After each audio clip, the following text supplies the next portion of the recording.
de João. Vamos abrir no Evangelho de João. Primeira. O Evangelho de João foi o Evangelho, não é a carta de João. Amém. Vamos abrir o Evangelho de João.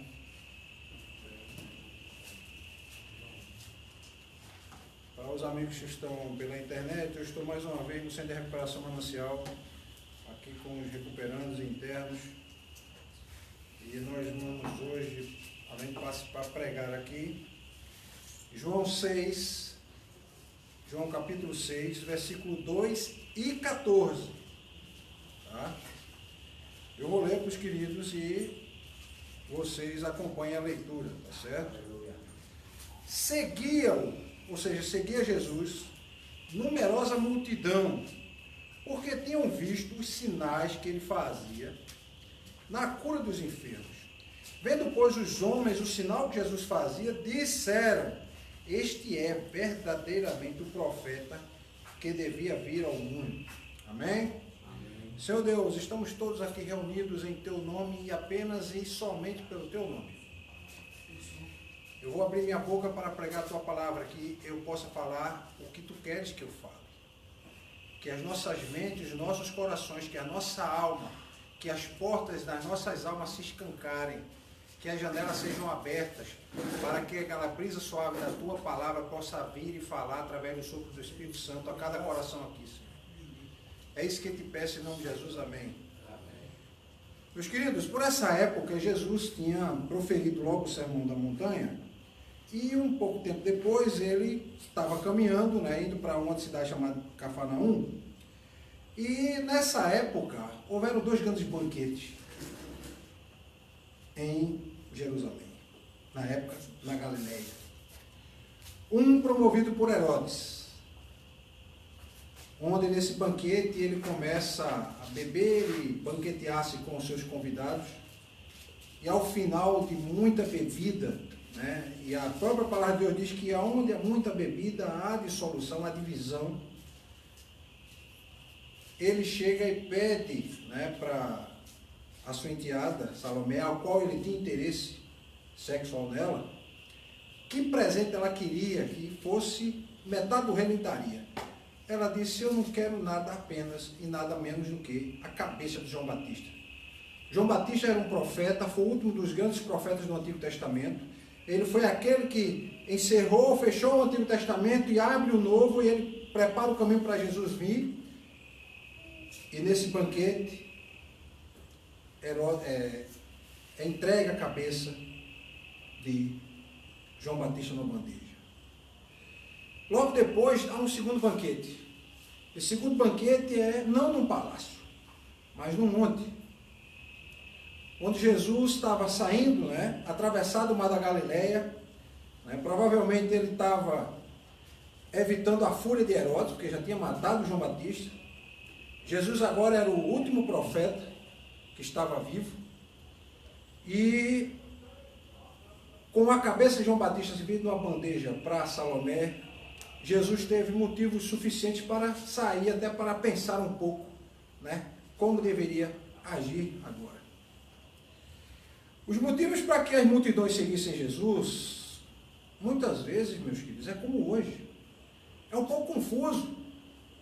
Uns seguem Jesus por interesse financeiro, e você vê muitos pastores aí na TV pregando por questão financeira.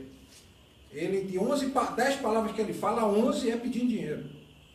Outros buscavam Jesus porque estavam doentes, e depois que Jesus curava, eles iam embora. É tanto que de 10 que Jesus curou, só voltou um para agradecer. Outros seguiam Jesus porque achavam que ele era um revolucionário.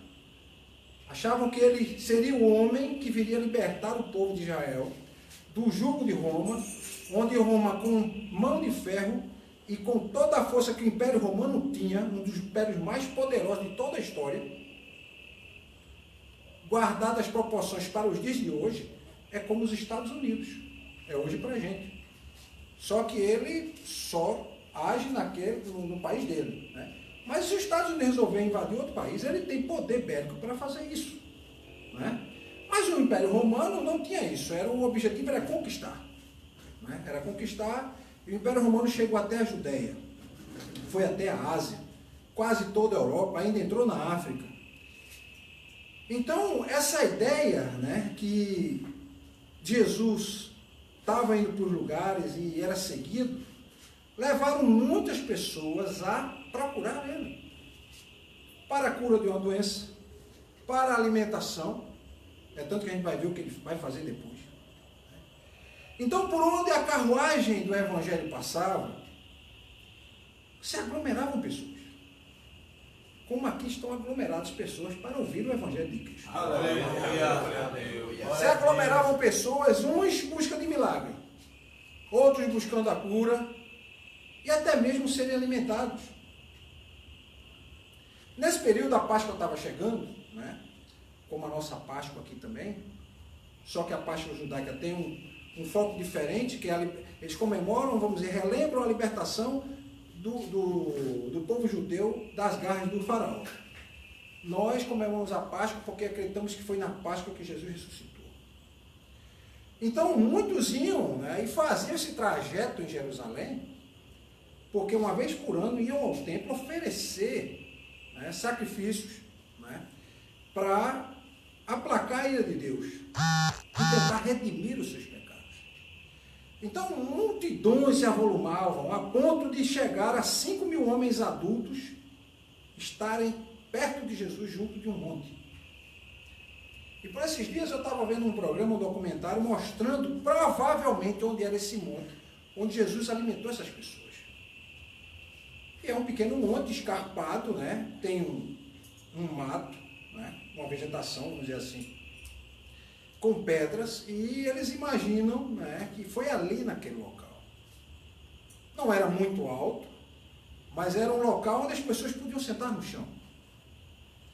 Então haviam 5.000 homens, e naquela época, como se contavam? Eram 5.000 homens, ou seja, do sexo masculino.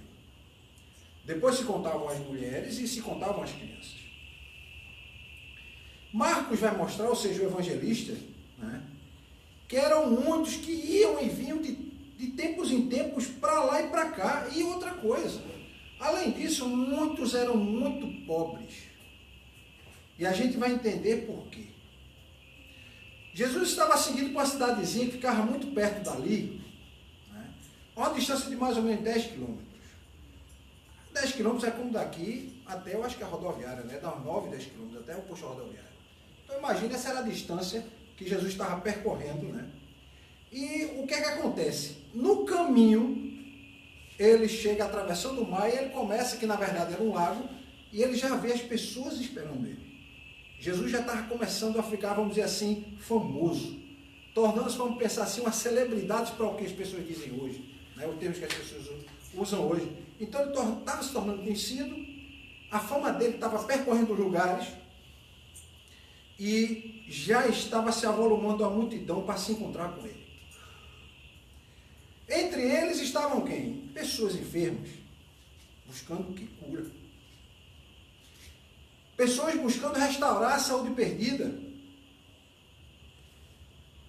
E ainda tem um detalhe. Naquela época, o tratamento médico, ou seja, o médico e remédios eram muito caros e inacessíveis para pessoas comuns. Hoje, se você sente uma dor, você tem uma UPA para você poder ir lá e um médico vai lhe atender. Você pode ir num hospital público, um médico vai lhe atender. Naquela época não havia isso. As pessoas tinham que ter condições financeiras para pagar um médico.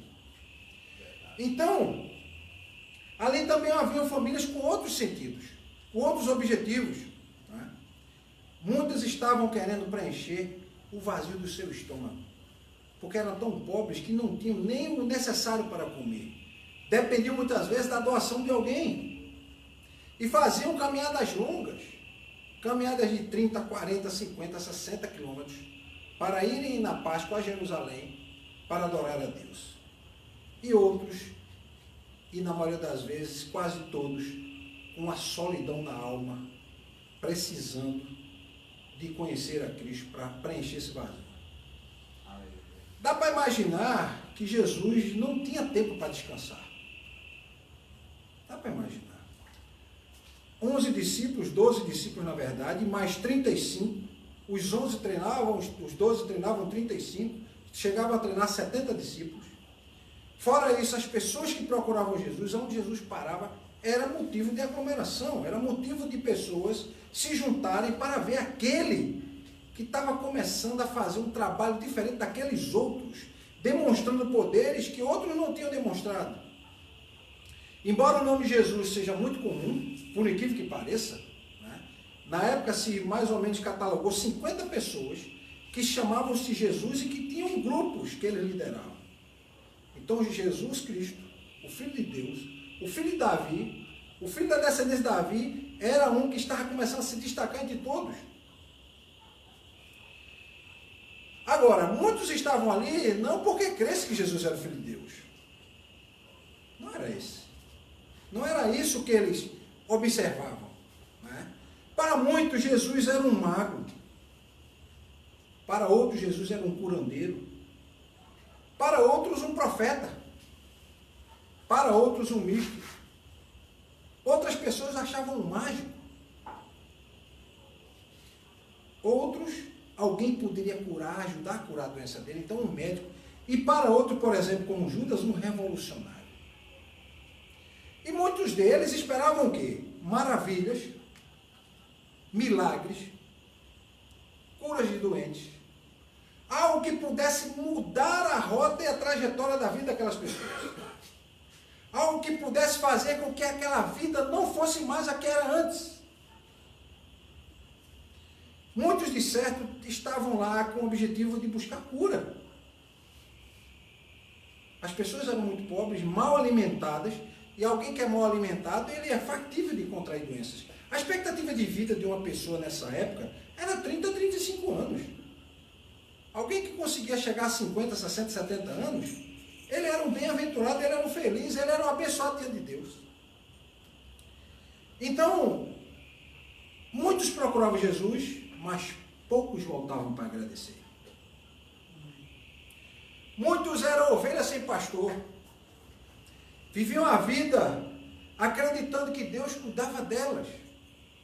É tanto que a gente vai ver, Marcos fala isso. Muitos que procuravam Jesus eram como ovelhas sem pastor. E quantas ovelhas sem pastor nós não temos hoje? Aleluia. Quantas ovelhas sem pastor? Quantos que vocês conhecem que não estão agora numa boca de fumo? Misericórdia, Senhor. Quantos não estão agora numa Cracolândia? Quantos estão agora não estão passando perigo de vida? Estão como ovelhas sem pastor. Estão desgarrados. Estão soltos no mundo. Achando o quê? Que Deus me abençoe, que Deus cuide de mim. E muitas dessas pessoas na época também viviam assim. Viviam como se Deus vai cuidar de mim, ou seja, deixa a vida me levar, com muitas músicas, alguém canta essa música aí, né? Como o Zeca Pagodinho canta essa música. Mas a gente sabe que a vida não leva a gente para um lugar muito bom, não, né? Não leva. Porque se a vida levasse a lugares muito bons, as pessoas não se envolviam com drogas, as pessoas não se envolviam com prostituição, as pessoas não se envolveriam com tráfico, as pessoas não se envolveriam com assassinato, as pessoas não se envolveriam com a pistolagem, as pessoas não se envolveriam com corrupção, as pessoas não se envolveriam com qualquer tipo de delito que a gente pode ver. É tanto que no Código Penal existem mais de 230 delitos lá determinados. Não matar, não roubar, não estuprar, não cometer estupro, né? E por aí vai, infanticídio, como que Herodes tentou fazer, e conseguiu, mas não conseguiu com Jesus. Então, quando eles chegam, encontram Jesus no caminho, todos se juntam, Jesus prega o evangelho para eles, fala a respeito das coisas de Deus, e no final, quando termina, chega André e diz: mestre, é o seguinte, olha, é muita gente, a gente não tem o que comer. Como é que vai fazer agora? Aí Jesus disse: ó, onde é a padaria mais próxima? Vamos pensar assim. Aí André disse: Senhor, veja só, o lugar mais próximo aqui, onde se produz pão, está a 14 quilômetros. Ou seja, foi a distância daqui no campo. Né? Ou seja, que alguém fosse lá buscar o pão e voltasse e morrer no meio do caminho de fome. Então, depois de todo aquele processo, né, de acertos e desacertos, Jesus diz, olha, o que é que tem aí para comer?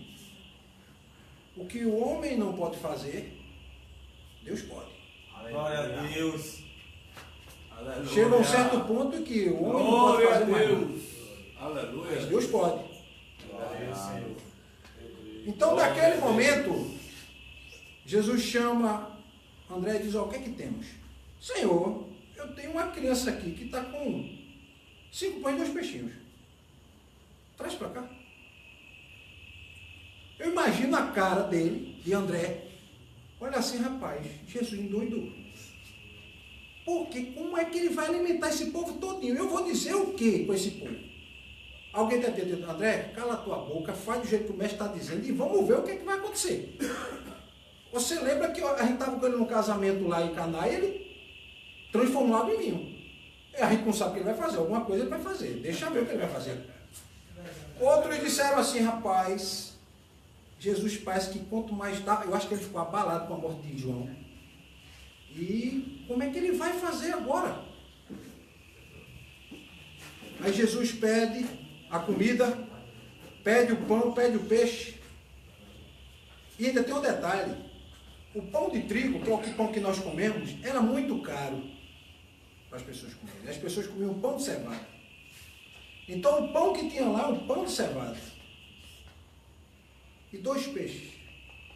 Peixes pequenos, que eu acredito, pelo relato histórico, que eram 2 tilápias, porque era um peixe que abundava naquela região, no Mar da Galileia. Que o Mar da Galileia é como um lago, é um lago na verdade, né? Porque o Rio Jordão joga água no Mar da Galileia. E de lá ele vai para o Mar Morto. E ele é de água doce. E o peixe característico dessa região é a tilápia.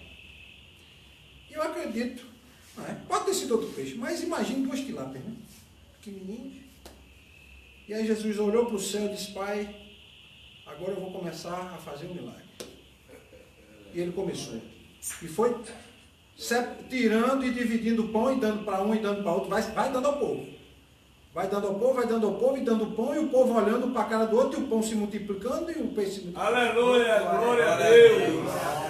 O interessante é que Deus, ele usa coisas comuns para fazer os seus milagres. A gente não vê Deus fazer nada muito mirabolante. Presta só atenção.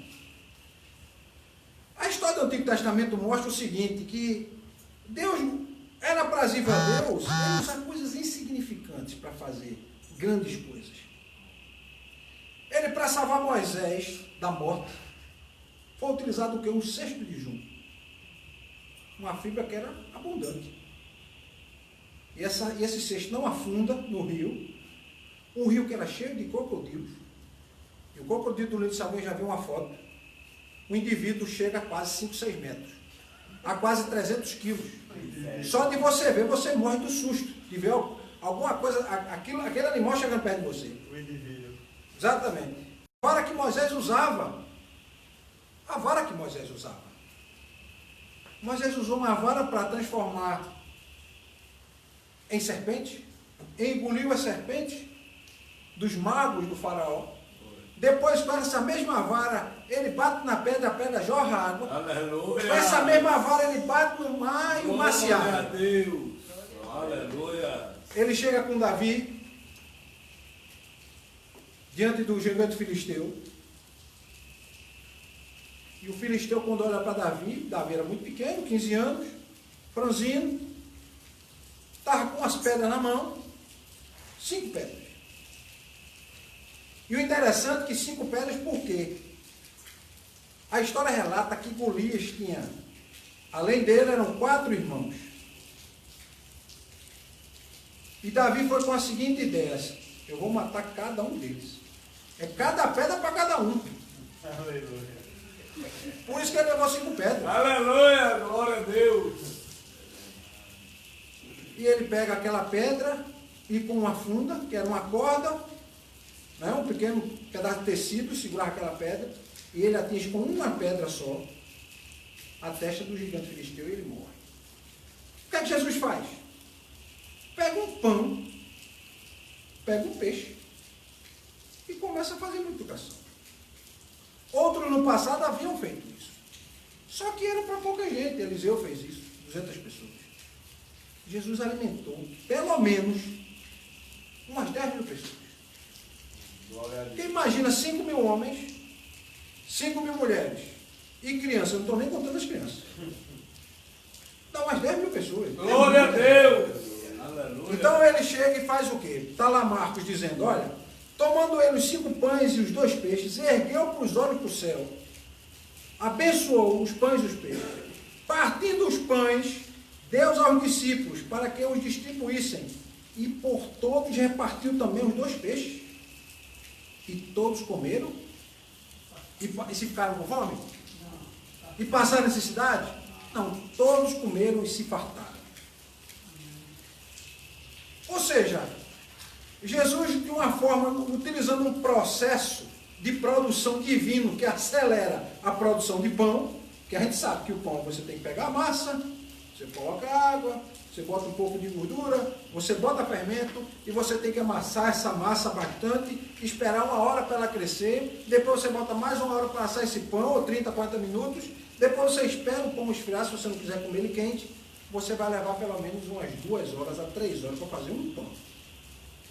Mas com Jesus não. A produção do pão é instantânea. Aleluia. O pão é instantâneo. Glória a Deus. Então foram multiplicados os pães e os peixes até que todos estivessem saciados. A gente observa que a natureza cumpriu sua missão. O trigo foi plantado, ele germinou, ele foi colhido. A cevada foi plantada, foi germinada, foi colhida, foi produzido pão. O peixe nasceu, cresceu, se desenvolveu, foi pescado o peixe, foi preparado esse peixe, mas quando chega nas mãos de Jesus, ele se multiplica. Então a natureza cumpriu o seu transcurso, mas ela foi até onde? Até onde Deus tinha ordenado. É como eu digo, as ondas do mar. O mar só quebra até onde Deus manda. A onda vem, quebra e volta. A onda vem, quebra e volta. O mar está agitado, mas ele vem até certo ponto e volta. Não é? Então Deus fez o quê? Supriu o restante.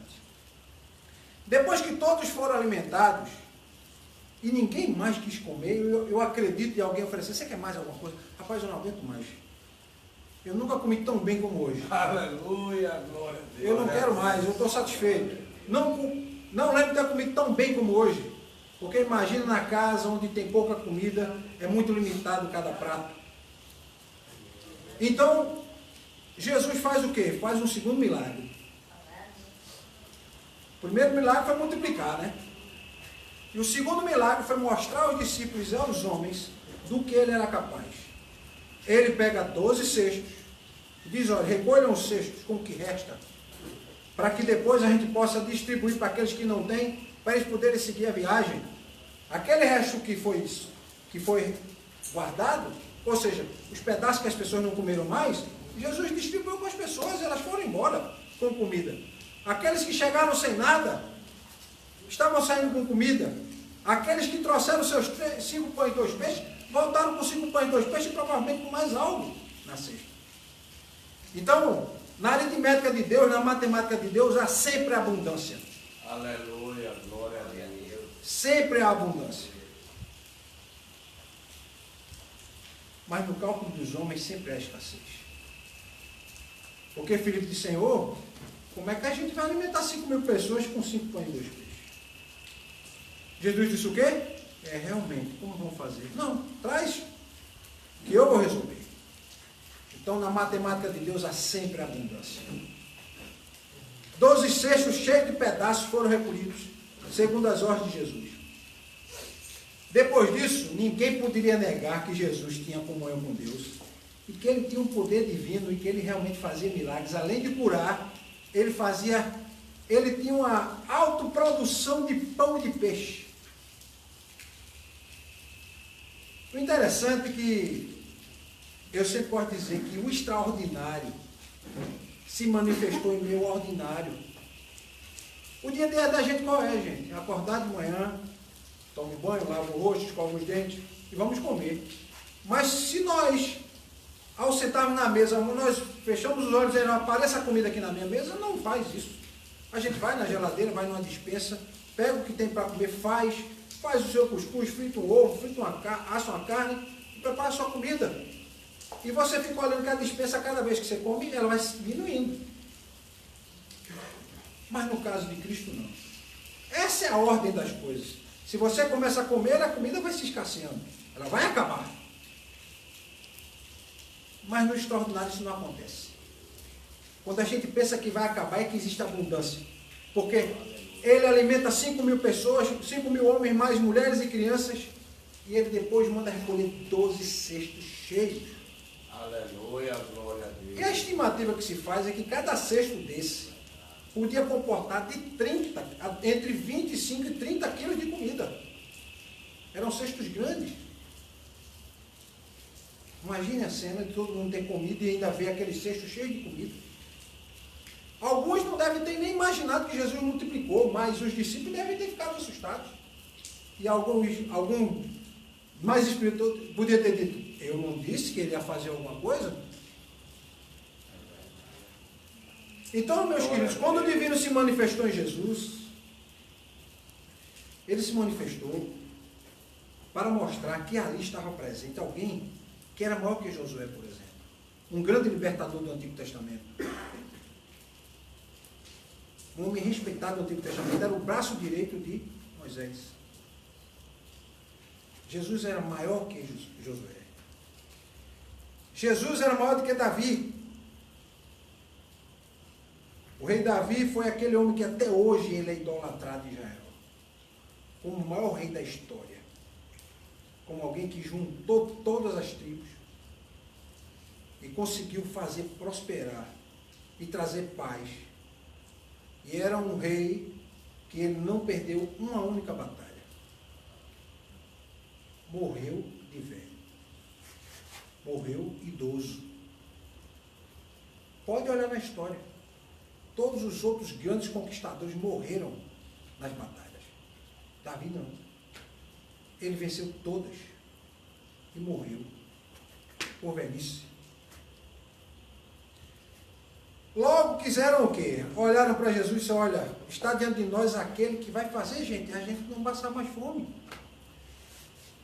Muitos pensaram exatamente como Satanás pensou na primeira tentação. Jesus, transforma essas pedras em pães. Num ambiente desértico, onde o que mais tem é pedra. Transformar pedra em pão é fazer o quê? É trazer comida num local de escassez. Mas Jesus sabia que a missão dele não era transformar-se num líder que alimentaria o povo. Ele poderia ser confundido como um líder populista. A missão de Cristo era redimir o homem. E ele sabia que para redimir o homem ele tinha que ir para a cruz. Não haveria outra forma. Aquele que sonda os corações, ele sabia o desejo do coração daqueles homens. Sabia que o coração deles, as ambições eram distorcidas. Sabiam que eles queriam, na verdade, era o quê? Ter um coração revolucionário. Olha, Jesus, temos 5.000 homens aqui, Jesus. Nós vamos te coroar rei. Bota-nos uma espada na mão e lutaremos contigo. Mas Jesus disse, meu reino não é deste mundo.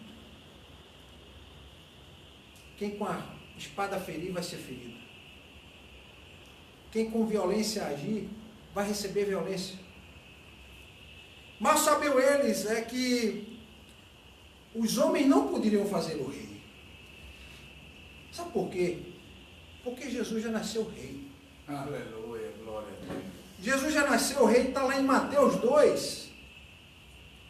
Os magos do Oriente chegaram para Herodes. Onde está o recém-nascido rei dos judeus? Porque vimos a sua estrela no Oriente e viemos para adorá-la. Jesus já era rei. Não precisava ser coroado por ninguém. Então, agora é importante a gente entender o quê? Que, como os sábios do Oriente anunciaram, a gente tem que entender que a majestade de Jesus viria se completar na cruz. Ele alimentou 5.000 pessoas e mais mulheres e crianças, mas era necessário ir para a cruz. não era por força popular, ou seja, não era por domínio da oratória, pelo domínio político que ele ia se transformar no líder. Ele seria reconhecido como líder pela sua morte e ressurreição. Momentos após essa multiplicação, Jesus declinou dessa coroa terrena. No primeiro momento, Satanás tinha oferecido a ele essa mesma coroa, e agora os homens estavam oferecendo a ele, mas ele disse: não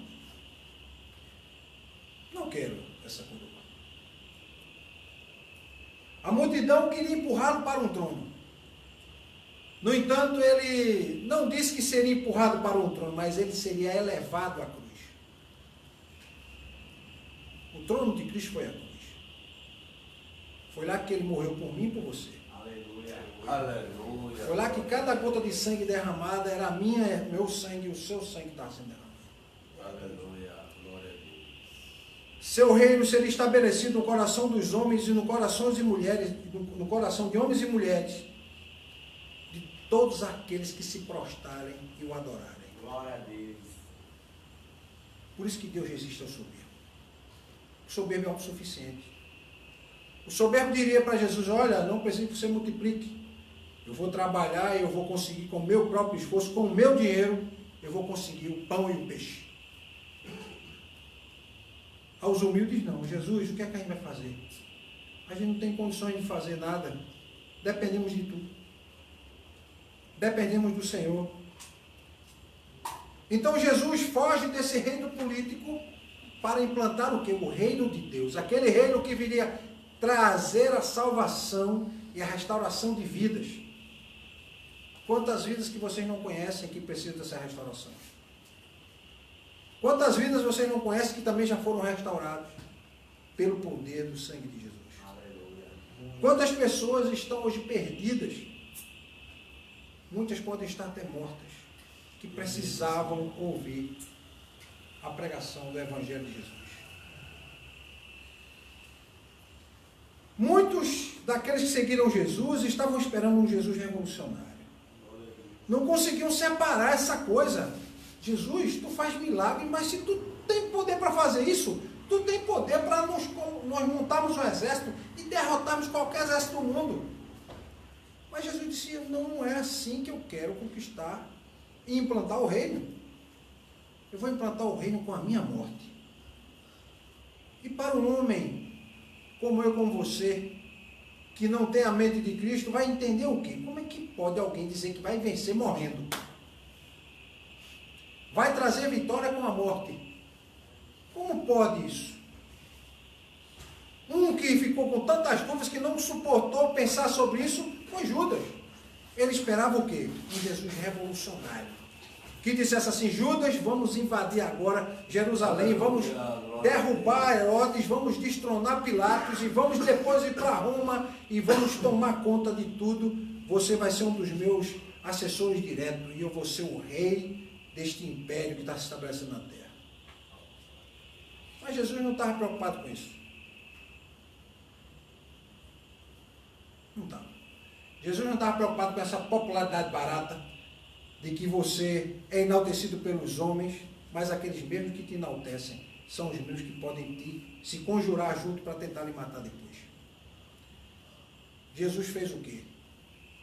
Desenvolveu o seu trabalho só com o auxílio do Espírito Santo e com a atenção e o cuidado do Pai. Foi para a cruz solitariamente e sozinho disse: está consumado. Quando ele disse de Djalma que estava consumado, ele disse assim: Marcos, você não precisa mais fazer nada para alcançar o Pai. Basta prostrado me adorar. Basta me seguir. Basta ser meu discípulo. Isso é o que ele quer de cada um de vocês aqui. Jesus, quando olha para você, ele vê um futuro discípulo, ou mesmo aquele que ele quer que seja um discípulo dele. Aquele que ele quer que seja um servo dele. Aquele que ele quer que siga ele. Jesus mostra, meus irmãos, que aonde ele está presente, não haverá falta. Sempre estaremos satisfeitos com ele. Ele vai chegar e vai perguntar: está faltando alguma coisa? Senhor, tá não, eu estou satisfeito, eu não quero mais nada, eu já comi bastante. Num banquete onde Jesus está presente, você não passa fome. No banquete da vida, que muitas vezes, vocês que estão aqui buscando recuperação, estão tentando se livrar de algo que só trouxe o quê? Morte, destruição, desprezo. Jesus diz, olha, eu vou preencher algo, eu vou trazer algo para você, que você não vai sentir o menor desejo de ter essa vida que você tinha no passado. Aleluia. Você vai olhar para essa vida que você tinha e dizer, olha, como é que eu não imaginei, eu nunca imaginei que seria tão bom estar com Cristo. Se eu soubesse, eu tinha vida há mais tempo. Ou seja, Cristo é suficiente para nós. Para mim e para você. Ele mostrou que o seu poder abundante transcende qualquer necessidade ou problema que colocamos diante dele. Humanamente falando, se eu tivesse com 5 pães e 2 peixes, eu ia dizer, gente, não temos o que fazer. Vamos comer e vamos embora. Despede o povo, diz, olha, não temos comida, a conversa foi muito boa, mas infelizmente não temos mais o que fazer. Vamos orar e vamos dizer que Deus te abençoe e vai em paz. Vocês com fome e nós também. Mas diante do problema da necessidade que se colocou diante dele, ele fez o que? Ele multiplicou a bênção. Se a bênção é comida, meu irmão, Jesus ele vai multiplicar essa bênção na sua vida. Se a sua fome é espiritual, ele vai multiplicar o alimento espiritual na sua vida. Aleluia, Senhor. Aleluia. Se a sua fome é a vontade de usar um baseado, ele vai tirar essa vontade de você usar um baseado. Ele vai mostrar que a vida com Cristo é mais abundante. Por isso que ele dizia, olha, eu sou o pão da vida. A gente come esse pão todo dia. Pãozinho francês todo dia, que é o pão tradicional de todo mundo comer. Mas ele não sacia a nossa fome. Essa fome material, ela sempre volta. Mas a fome espiritual, aquela fome que Jesus disse que iria saciar, com Cristo nunca mais você vai sentir essa fome. Aleluia, glória a Deus. Glória a Deus. A multiplicação dos pães, meus irmãos, vai fornecer para a gente que Jesus ele se apresenta como o próprio pão da vida. Se ele conseguiu alimentar 5.000 pessoas, entre homens e mulheres, pelo menos 10.000 pessoas, quanto mais eu e você sozinho. Porque a relação com Cristo é pessoal. Glória a Deus. A relação com Cristo é cada um com Ele. Eu não posso interferir na relação de Cristo com o meu irmão e nele comigo. Essa relação é pessoal. E ela sendo pessoal, ela depende de cada um de nós. E eu sempre digo, e vou repetir mais uma vez.